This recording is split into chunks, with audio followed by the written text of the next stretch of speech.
the organization of human life, its systems of communication and systems of control are extended more and more and more in just the same way, for example, that by assimilating the minerals out of the soil and the rays out of the sunlight, a plant like a fern grows and grows and grows and extends its form.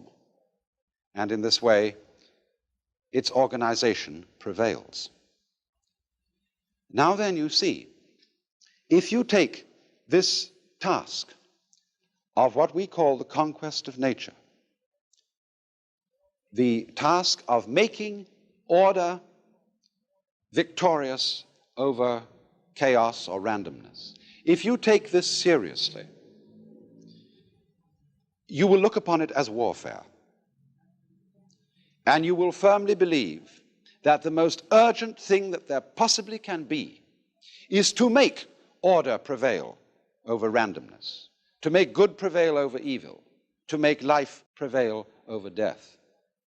And we find that when we are in a contest of this kind, a serious warfare game of this kind, and we take it seriously, we are involved in it in a very deep and bitter sense.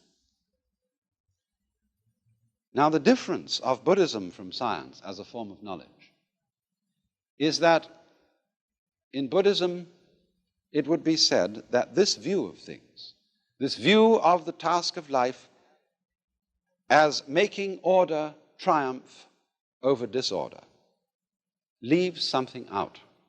You remember right at the beginning, I made some importance of a Sanskrit word which is fundamental in Buddhism, avidya. Avidya, which meant, a means non, vidya, knowing. Non-knowing or ignorance, or better, ignorance. Ignorance, in other words, leaving something out of account. And I want to use a familiar illustration to show in what way we ignore. You see here a figure which is apparently, as you look at it, two faces in profile about to kiss each other. Now, if we draw back a little from those two faces, we can see on the white area in between them the form of a cup.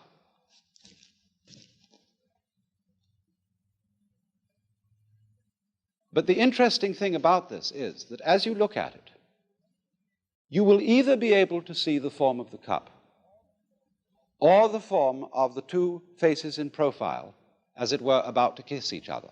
You can alternate them between them very rapidly, but you will not be able to see them both that way at the same time. In other words, either the white must be the background and the black the figure on the ground, or else the black must be the background and the white cup showing up on it. And so in this way, we are unable to see, really, we can think it. After a while, we can get accustomed to the idea that the figure and the ground, the black and the white, are mutually necessary to each other. In that figure that I showed you, you could say both the cup with the stem and the two faces are there. But our ideas about them, our concepts, are mutually exclusive, and we cannot see them both at the same time. And in the same way, in this figure that I drew, we either see the sawn-off stumps or the bear claws. It's difficult to see this figure both ways at the same time. And so, also, just as we see one and not the other, so we identify ourselves. After all, when you're looking at the white figure in that illustration, which is the cup, you, as it were, identify with the cup. When you look at the two faces, you identify with the profile.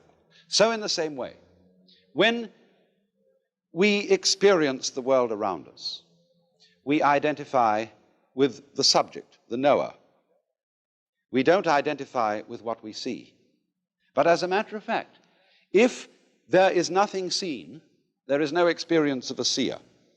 If there is no seer, there is no experience of anything seen. They both go together in the same way as the black and the white. And this idea that the yes and the no, the black and the white, the inside of a class, say we draw a square as representing fundamentally the idea of class. I can't have a square which doesn't have both inside and outside. They go together. And in Buddhism, this going together is called shunya. Although this is often translated void, it means that the inside of the square cannot exist, is void without the outside, the subject without the object, the black without the white. And this, of course, is represented in this fundamental Chinese figure of the yang, or the positive principle, and the yin, or the negative principle, like two fishes, constantly circulating, going round and round and round and round in the alternations of life. Now, the question is, are these two fishes involved in a fight? Is the white one eating up the black one, and the black one trying to eat up the white one?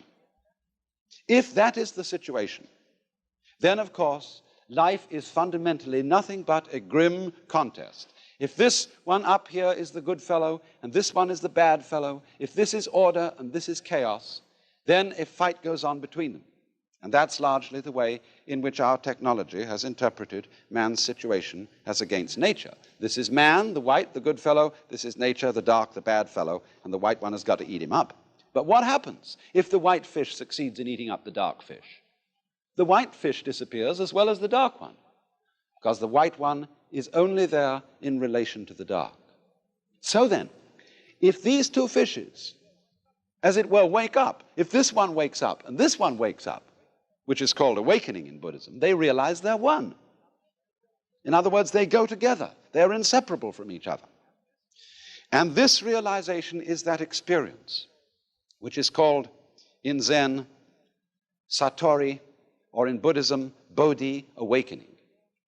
This sudden dawning on our consciousness that life is not really a contest to make yes triumph over no, to make the positive triumph over the negative. The two sides go together. And then one sees, in this strange way, that underlying all that is negative in the world, all that is in a way painful and evil, there is a kind of necessity to it. It goes with the good. It is necessary for the good. Disorder is necessary for the manifestation of order, just as you must have, say, a black background to show up a light figure. And then when one sees that, a profound transformation takes place in one's attitude to the world. That is to say, instead of looking upon life as a contest, it becomes a dance, it becomes a game. One doesn't withdraw from it, one doesn't stop living, but one goes into the game so that these revolving fishes are no longer trying to eat each other, but they're just going around dancing, having the biggest fun in the world. So then, must we have fixed in our minds the idea that all the forms and patterns of nature are simply methods of attack or defense, that they're devices for camouflage, that they're simply lures for sexual attraction or other utilitarian purposes? Or can we see in them a dance, a joyous cosmology?